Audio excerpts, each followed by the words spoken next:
Good afternoon, all of you. Today, we will study the topic how to find the ratio of mass of the combining elements. हम कैसे find out करेंगे ratio? हमें क्या है, अभी तक हमने क्या है, एटॉमिक मास कैलकुलेट करना सीखा है. अब एटॉमिक मास कैलकुलेट करना आप लोगों को आ गया, तो अब आप लोगों को क्या सीखना है कि हम कैसे उस मास की जो कंबाइनिंग एलिमेंट है उनकी रेशियो निकालेंगे. ऐसे भी क्वेश्चन आ सकता है. इस तरीके के क्वेश्चन को हम किस तरह सॉल्व करेंगे?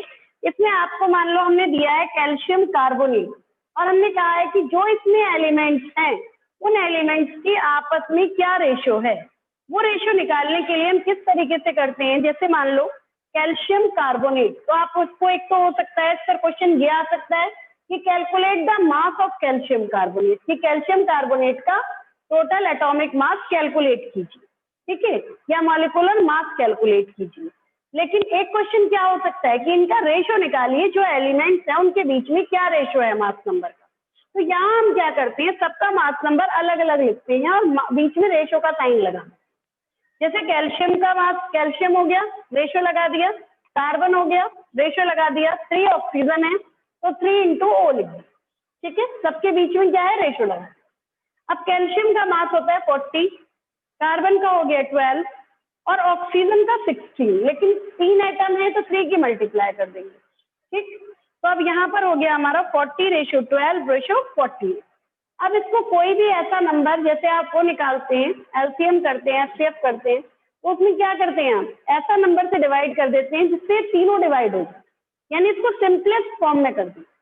सिंपलेस्ट फॉर्म में करने के लिए हमने इसको किससे डिवाइड कर दिया, 4 से डिवाइड कर दिया. 4 से तीनों डिवाइड हो जाएंगे. तो 4 10 जा 40, 4 3 जा 12 और 4 12 जा 40, ये हो गया. तो सिंपलेस्ट रेशियो. अब ये और आगे फर्दर डिवाइड नहीं हो सकता किसी भी नंबर से. तो अब रेशियो हमारी आ गई 10:3:12.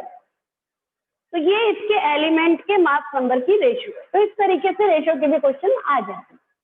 फिर दूसरा देख सकते हैं मैग्नीशियम क्लोराइड. अब इसमें हमें मैग्नीशियम और क्लोरीन इन दोनों के बीच की रेशियो निकालनी, ठीक है. तो मैग्नीशियम रेशियो 2 Cl है तो 2 Cl लिख दिया हमने, ठीक. अब मैग्नीशियम का एटॉमिक मास होता है 24, Cl का होता है 35.5, क्लोरीन का 35.5, क्योंकि 2 एटम है 2 की मल्टीप्लाई. जब इसकी मल्टीप्लाई करोगे 71 आ गया, यहाँ आ गया 24. ये सिंपलर और नहीं हो सकता क्योंकि कोई भी ऐसे नंबर से नहीं, दोनों चीजें दोनों डिवाइड नहीं हो सकती, तो इसलिए इसको ऐसे ही रेशियो लिख दे. थर्ड देख लो H2SO4. H2SO4 में H ratio, S ratio, O, ठीक है. O क्योंकि 4 है तो 4 की मल्टीप्लाई कर दी, H क्योंकि 2 है 2 की मल्टीप्लाई कर दी. अब हमने मास नंबर लिख दिए. हाइड्रोजन का मास नंबर 1, सल्फर का मास नंबर 32 और ऑक्सीजन का मास नंबर 16, ठीक है. अब यहाँ देखो 2 आ गया, 2:32:67. अब इसको फिर डिवाइड करेंगे, किससे, 2 से डिवाइड कर दिया आपने. 2 1 जा 2, यहाँ 16 आ गया, 32 आ गया. तो आपका ये आंसर आ गया 1:16:30. तो ये होता है कि अगर हमें एलिमेंट की रेशियो निकालनी है, जो कंबाइनिंग एलिमेंट है उनकी रेशियो निकालनी है, तो इस तरीके से आप फाइंड आउट कर सकते हैं. तो इस तरीके की क्वेश्चन भी इससे आती है. मोल कॉन्सेप्ट से न्यूमेरिकल प्रॉब्लम कई तरीके की आती है. तो उस दिन मैंने आपको N/M वाले फॉर्मूले से बताया था, M/M वाले से. आज मैंने आपको इसकी कंबाइनिंग रेशियो निकालना सिखाया. अब इसके अलावा भी और क्वेश्चन भी हो सकते हैं. एक हो सकता है इसके अंदर कि कैलकुलेट द मॉलिक्यूलर मास या कैलकुलेट द एटॉमिक मास, ठीक है. तो अगर आपका आ जाता है कैलकुलेट द मॉलिक्यूलर मास, ये भी एक क्वेश्चन हो सकता है. Calculate the gram atomic mass,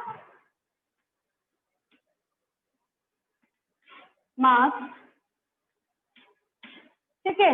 अब कैलकुलेट करना है ग्राम एटॉमिक मास. आपको दे दिया गया नाम, मैंने ऐसे इंग्लिश में लिख दिया कैल्शियम कार्बोनेट, ठीक है, कैल्शियम कार्बोनेट. अब जब ये लिख दिया तो इसमें आपको क्या करना होगा, पहले कैल्शियम कार्बोनेट का आपको सिंबल फॉर्म में लिखना होगा, है ना. कैल्शियम Ca हो गया, कार्बोनेट का आपको पता है CO3, तो ये फॉर्मूला बन गया इसका CaCO3, कैल्शियम कार्बोनेट. तो सबसे पहले हम क्या बनाएंगे, इसका फॉर्मूला बनाएंगे. फॉर्मूला बनाने के बाद इसका मास कैलकुलेट करेंगे. मास के लिए आपको मास नंबर पता होना चाहिए. तो पता होने के लिए आपने देखा कैल्शियम का आपको मास पता था 40, ठीक है, प्लस कार्बन का मास आपको पता है 12 है, ऑक्सीजन के 3 एटम यहाँ पर है, तो 3 मल्टीप्लाई ऑक्सीजन का मास नंबर होता है 16। ठीक है, तो ये क्या है, कैसे हम ग्राम एटॉमिक मास कैलकुलेट करें। अब इसको क्या किया आपने, इसको प्लस कर लिया, 40 प्लस 12 प्लस 48 प्लस कर लेंगे 100 आ गया, तो 100 इसके आगे क्या लगा देंगे, ग्राम। तो ये क्या हो गया, ग्राम एटॉमिक मास हो गया। किसका हो गया, कैल्शियम कार्बोनेट का। ये सारी चीजें आप कब याद कर पाएंगे, कब आप इसे सॉल्व कर पाएंगे, जब आप इसके मास नंबर याद कर लें, आप सिंबल याद कर लें। जब तक आपको फॉर्मूला बनाना नहीं आएगा आप इसका फॉर्मूला लिख नहीं सकते, आपको वैलेंसी ना पता हो तब भी आप नहीं कर सकते। तो ये सारी चीजें, जितनी भी टेबल इस चैप्टर के अंदर दी हुई है, वो सारी ही टेबल बहुत इंपॉर्टेंट है और सारी ही टेबल आपको याद करनी है। और वो याद ऐसे नहीं होंगी कि रट ली होंगी, हमें रटना भी नहीं, आपको खुद कंपाउंड फॉर्म करनी है। जब आप कंपाउंड फॉर्म करेंगे ऑटोमेटिकली वो याद हो जाएगा, वैलेंसी आपको खुद ब खुद पता चल जाएंगी। आपने फॉर्मूला बनाना सीख लिया, फिर आप मास नंबर याद कीजिए। वैसे सबसे पहले एटॉमिक नंबर याद करो, एटॉमिक नंबर के साथ साथ मास नंबर याद करो। इस चैप्टर में हमें जरूरत है मॉलिक्यूलर मास नंबर की, और इससे अगले चैप्टर में हमें जरूरत है एटॉमिक नंबर की। तो एक साथ ही दोनों चीजें याद करेंगे आप, साथ में सिंबल, सिंबल के साथ नेम, नेम के साथ एटॉमिक नंबर और एटॉमिक नंबर के साथ मास नंबर। तो चाहे 5-5 करके रोज याद करिए, 20 याद करनी है, रोज लिखे हो। जब आप डेली लिखेंगे तो आपसे गलती भी नहीं होगी और धीरे धीरे आपको सारे ही याद हो जाएंगे। ठीक है, चलो हम नेक्स्ट इसमें देख लेते हैं कि तो आपने कैलकुलेट कर लिया ग्राम एटॉमिक मास। एक और क्वेश्चन इसके अंदर आ जाता है हमारा, इस तरीके से क्वेश्चन आ सकता है नंबर ऑफ मोल्स निकालने के लिए। जैसे मान लो क्वेश्चन दिया गया है, what is the mass of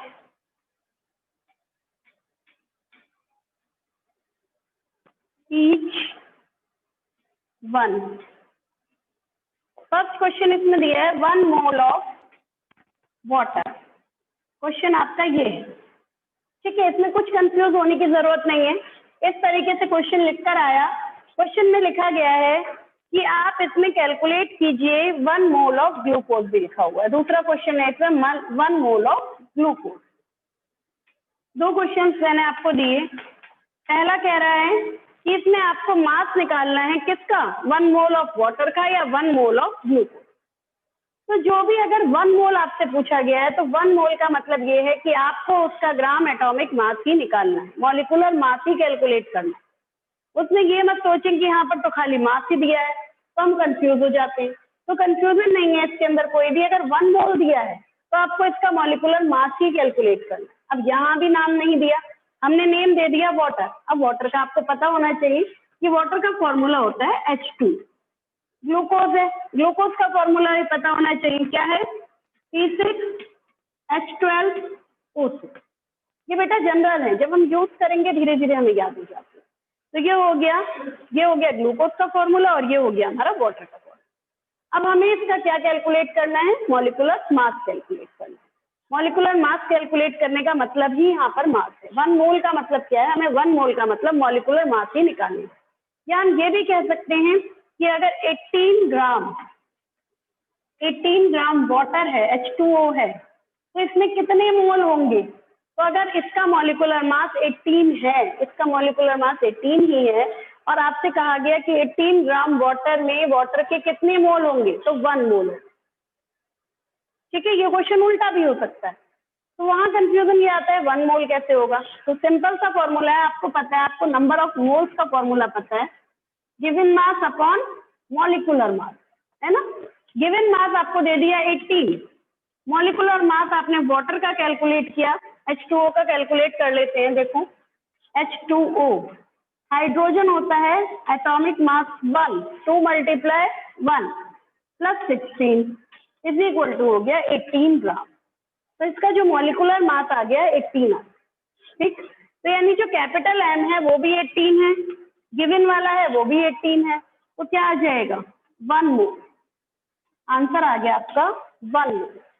तो यानी कि हम कैसे निकाल सकते हैं, अगर आप डायरेक्ट भी कह सकते हैं कि 18 ग्राम वाटर के अंदर कितने मोल होंगे, 1 मोल। या यहाँ हमने दिया गया है, हमने इसका कैलकुलेट करते हैं C6H12O6 का, तो कैसे कैलकुलेट करेंगे, इसको भी हम करके देख लेते हैं। क्योंकि बच्चों इसकी जितनी भी न्यूमेरिकल प्रॉब्लम है बच्चों को वही हार्ड लगती है, उसमें लैंग्वेज प्रॉब्लम आती है। आप हर तरह के क्वेश्चंस कीजिए, आप जितना प्रैक्टिस करेंगे उतना ही आपका अच्छा हो जाएगा मोल कॉन्सेप्ट, और आपको कभी ये हार्ड भी नहीं लगेगा।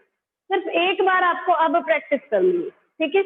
अब हम देख लेते हैं C6H12O6। अब यहाँ देखो 6 × 12, क्योंकि कार्बन का क्या है, कार्बन का एटॉमिक मास होता है 12, तो 6 की मल्टीप्लाई 12 में कर दी, प्लस है हमारा फिर 1 × 12, क्योंकि H के कितने हैं 12 एटम, तो 12 की मल्टीप्लाई फिर 1 में कर दी, फिर प्लस लगा दिया। अब क्या है, ऑक्सीजन की कितनी है 6 है, तो 6 की मल्टीप्लाई किसमें होगी 16, ठीक है, क्योंकि एटॉमिक मास ऑक्सीजन का कितना होता है 16 होता है। अब इस सारे को प्लस कर लीजिए, क्या आएगा आंसर 180, तो इसका आंसर आ जाता है बेटा 180 ग्राम। तो यहाँ पर जब आप इसे कैलकुलेट करेंगे तो 180 ग्राम आ जाएगा। तो अगर आपसे पूछा जाए कि 1 मोल ऑफ ग्लूकोज में कितना होगा, उसका मास कितना होगा, तो मॉलिक्यूलर मास आपको बताना है 180। और अगर आपसे पूछा जाए कि 180 ग्राम ग्लूकोज के अंदर कितने मोल होंगे, तो कितने होंगे 1 मोल, ठीक है। आप उसमें भी मास नंबर कैलकुलेट करेंगे, और जब मास नंबर कैलकुलेट करेंगे तो फिर आप सीधे सीधे उसका आंसर लिख देंगे। चलो अब नेक्स्ट क्वेश्चन टाइप के हम क्वेश्चन देखते हैं। इसमें एक आता है हमारा, इसके अंदर क्वेश्चन जो आता है इस टाइप से आता है, convert 22 gram of CO2 into मोल। आपको क्या करना है कि 22 ग्राम CO2 को किस में कन्वर्ट करना है, मोल में कन्वर्ट करना है। अब यहाँ पर आपको फॉर्मूला कौन सा यूज करना है, जो मैंने उस दिन बताया था आपको, दो फॉर्मूले बताए थे, N = M/N is equal to बताया था N/N डॉट। ये फॉर्मूले मैंने आपको दो बताए थे। इसमें क्या है, N क्या है, नंबर ऑफ मोल्स है, number of moles is equal to है given mass upon molecular mass, given mass upon molecular mass is equal to है, यहाँ पर है नंबर ऑफ पार्टिकल्स या गिवन नंबर ऑफ पार्टिकल्स, एक ही बात है, number of particles upon Avogadro number. Avogadro number क्या है कि 1 मोल, कोई भी अगर 1 मोल एटम्स है, 1 मोल कोई भी कंपाउंड है यानी CO2 है, अगर हम कहें कि 1 मोल CO2 में कितने पार्टिकल्स प्रेजेंट होंगे, तो 1 मोल अगर है, चाहे वो कंपाउंड है चाहे वो आयन है, अगर वो 1 मोल है तो उसमें पार्टिकल्स का नंबर कितना होगा 6.022 × 10⁻23। ये एवोगैड्रो नंबर है जो फिक्स्ड है, जो आपको याद ही करनी है। तो एवोगैड्रो नंबर क्या होता है, ये एक साइंटिस्ट थे जिन्होंने इसे दिया था, उनका नाम ही एवोगैड्रो था। तो ये एक फिक्स्ड है 6.022 × 10⁻23। ये नंबर ऑफ पार्टिकल्स किसमें प्रेजेंट है, 1 मोल के। 1 मोल चाहे एटम हो, 1 मोल चाहे कंपाउंड हो, चाहे कोई भी चीज हो, तो 1 मोल अगर वो है तो उसके अंदर नंबर ऑफ पार्टिकल्स कितने होंगे 6.022 × 10⁻20। तो आपको ये भी डिजिट याद ही हो जाती है, लेकिन ये फॉर्मूले हम यहाँ पर यूज करें। इन फॉर्मूलों की जरूरत हर जगह पड़ेगी, और इन्हीं फॉर्मूले से पूरा का पूरा मोल कॉन्सेप्ट इसी पर बेस्ड, ठीक है। एक मोलिकुलर मास आपको पता होनी चाहिए। तो अभी हम इससे रिलेटेड क्वेश्चंस कर रहे हैं। आपको कन्वर्ट करना है 22 ग्राम CO2 को मोल में। तो सबसे पहला काम क्या है, हमें मॉलिक्यूलर मास कैलकुलेट करना है CO2। तो molecular mass of CO2, molecular mass of CO2, CO2 का मॉलिक्यूलर मास कैलकुलेट करेंगे 12 + 2 × 16, क्या आ जाएगा आंसर 32। आ गया आंसर, आ गया 2 × 2 = 4, 44 आ गया। 44 ये आया ना बेटा, 44 ग्राम आ गया। ठीक है, तो 44 ग्राम आ गया इसके अंदर। तो अब हमने सबसे पहले क्या किया है, CO2 का मॉलिक्यूलर मास कैलकुलेट कर लिया, 44 ग्राम आ गया। अब हमें क्या करना है, उसको मोल में कन्वर्ट करना है। तो मोल में कन्वर्ट करने के लिए यही फॉर्मूला लगेगा आपका, number of moles is equal to given mass upon molecular mass. Given mass आपको कितना दिया हुआ है, 22 अपॉन 44,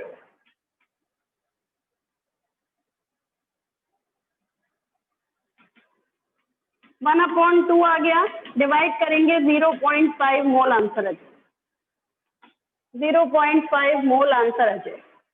तो ये इस तरीके के क्वेश्चन, डायरेक्ट क्वेश्चन आ सकते हैं कि आपको गिवन मास दिया गया हो और आपको मोल्स निकालनी हो। ठीक है, तो इस तरीके के क्वेश्चन आप इस तरीके से मॉलिक्यूलर मास कैलकुलेट करके करें। नेक्स्ट टाइप इसके अंदर आता है, फिर सभी बच्चे क्वेश्चन साथ साथ लिखते रहेंगे ताकि आप लोगों को ये पता रहे कि मैम ने कितने क्वेश्चन करवाए थे और मैं आपसे कल पूछूं तो आप बता सकें। नेक्स्ट क्वेश्चन है, what is the mass of 0.5 mole of water. What is the mass of 0.5 mole of water. आपको इसमें मास निकालना है, क्वेश्चन ये है आपका। ठीक है, अब आपको इस बात का भी ध्यान रखें बच्चे कि हाफ ईयरली आपका 80 मार्क्स का होगा, तो इसीलिए उस हिसाब से अपनी तैयारी रखें। हाफ ईयरली नवंबर में है, नवंबर स्टार्टिंग में ही होंगे, तो इसीलिए सभी बच्चों के पास सिर्फ अक्टूबर का समय है और इसीलिए पूरी केमिस्ट्री पूरी तरह 2 ही चैप्टर हैं, बिल्कुल अच्छे से कर लो। ठीक है, सब तरीके के क्वेश्चन आएंगे उसमें। तो आप देखते हैं, what is the mass of 0.5 mole of water. अब इसमें जो आपको मोल दिया हुआ है वाटर का, सबसे पहले मॉलिक्यूलर मास कैलकुलेट करेंगे। मॉलिक्यूलर मास ऑफ H2O का निकालना है आपको, तो 2 × 1, इनके बीच में प्लस लगाएंगे, 16 लिख देंगे। जब आप इसे प्लस करेंगे तो 18 ग्राम आ जाए। तो आपका जो मॉलिक्यूलर मास आ गया वो कितना आ गया, 18। ठीक है, 18 U या 18। ठीक है, याद।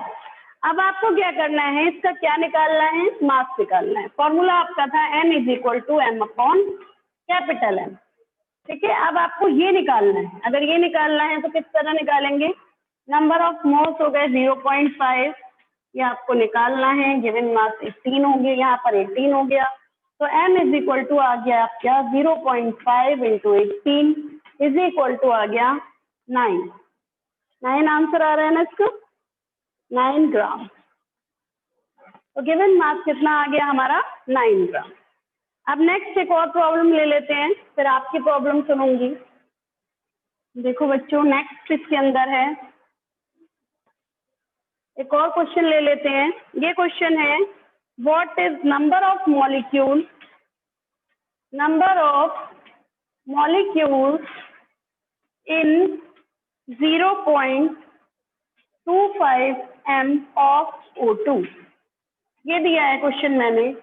इस क्वेश्चन को देखो बच्चों, इसमें आपको दिया है कि नंबर ऑफ मॉलिक्यूल्स आपको निकालने हैं किसमें, 0.25 m मोल्स ऑफ ऑक्सीजन। ठीक है, अब आपको यहाँ क्या क्या दिया हुआ है, सबसे पहले आपको O2 का क्या निकालना है, मॉलिक्यूलर मास। तो मॉलिक्यूलर मास क्या हुआ, मॉलिक्यूलर मास ऑफ ऑक्सीजन या O2 क्या आ गया, 16 × 2 = 32। ठीक है, अब हमें क्या निकाल, वही फॉर्मूला यूज करेंगे। N नंबर ऑफ मॉलिक्यूल्स हैं तो हमें फॉर्मूला यूज करना है N/N वाला। ठीक है, अब आपको क्या दिया गया है, मॉलिक्यूलर मास दिया हुआ है, यानी ये 32 दिया हुआ है। ठीक, अब हमें क्या निकालने हैं, 0.25 m मोल्स भी आपको दे रखे हैं, तो हम इसमें ये फॉर्मूला यूज करेंगे। अब इसमें यहाँ पर नंबर ऑफ मोल्स लिख दो, 0.25 = n आपको निकालना है, यहाँ पर लिख देंगे 6.022 × 10⁻23। ठीक है, अब n = क्या आ जाएगा, 0.25 × 6.022 इंटू 10⁻23। इन दोनों की मल्टीप्लाई कर दी और मल्टीप्लाई करके आपका आंसर आ जाएगा 1.505 इंटू 10⁻23। तो ये आपका क्वेश्चन सॉल्व हो। तो ये इसमें यहाँ हमने फॉर्मूला क्या लगाया है, ये n/n डॉट वाला लगाया है। तो आपको हर तरीके की प्रॉब्लम्स को इसमें आना चाहिए। तो आज हमने इससे प्रॉब्लम रिलेटेड मोर कॉन्सेप्ट से देखी है। अब आप अपनी प्रॉब्लम बता सकते हैं।